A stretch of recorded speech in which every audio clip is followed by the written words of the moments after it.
All right, it's rant time. Jamal Murray signed a 4-year, $208 million contract extension, $50 million a year for a guy who has never been an All-NBA, never been an All-Star. I think Jamal Murray, what he brings to the team is good for the Denver Nuggets, and he's solid in the regular season. Sometimes he'll have good playoff runs. Last year was kind of forgettable, but the year before he was pretty good. I don't think he's worth $50 million a year, though, and I don't think that should be a particularly hot take. You're paying him with some of the highest paid guys in the league today, making a lot of money for a point guard who I think his production can be replaced. You know, in the playoffs, you can argue how he's a very valuable player. This past playoff run wasn't all that stellar for him.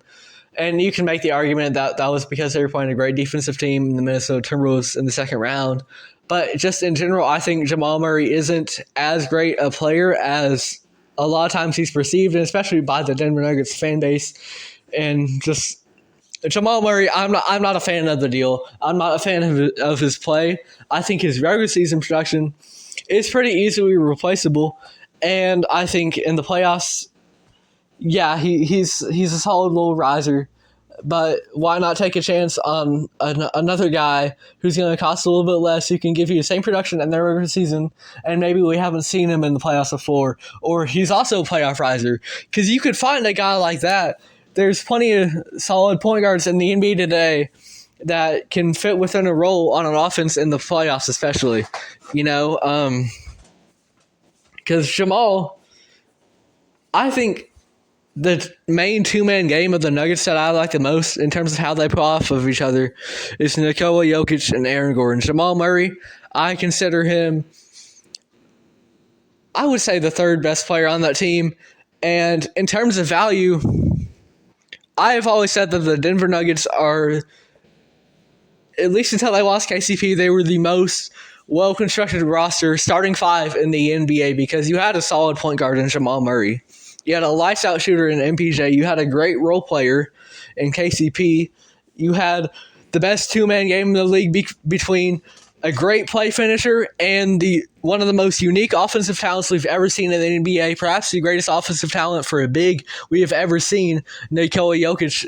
Him and Aaron Gordon have a great two-man duo. So really, you could make the argument that Jamal Murray is the third or fourth most important player on that team, because really, MPJ, what he brings to the table as a shooter, you can't replace his shooting production by mostly anyone. And Jamal, I think what he brings to the table is a little bit more replaceable. And I get the city of Denver loves him, and that's all right. He's a championship point guard. I can appreciate him for what he is, but I don't think $52 million a year is a good move for Jamal Murray, and I'm sure his family is happy he got that max extension. I'm sure he's happy, but I don't know how much is worth it, and if his play declines, because over internationally we didn't see much good from him for Team Canada. If he comes in next season, he's rusty and not shooting well, and all of a sudden Jamal Murray, he takes a step down from what he had been, and what he had been was just kind of solid and stable, nothing extraordinary. If he comes into next season and isn't the same player that he was in the NBA the past couple of years even, all of a sudden that contract looks even worse. So I don't like the move. I'm just not a big DeJounte Murray fan, and I don't want to let it bleed into that so much. I just think in terms of his impact on the team and the production he has, I don't think he's worth 4 years, $208 million.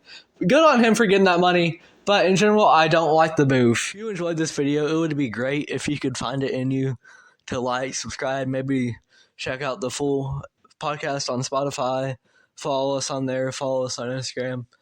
I know realistically this podcast isn't going to go anywhere ultimately, whether it's via the segments on YouTube or the entire podcast itself, but I want to get into the sports broadcasting business. I want to be able to promote thought-provoking discussions about the NBA, and I would love to do it via State of the Association. Thank you if you made it all the way through.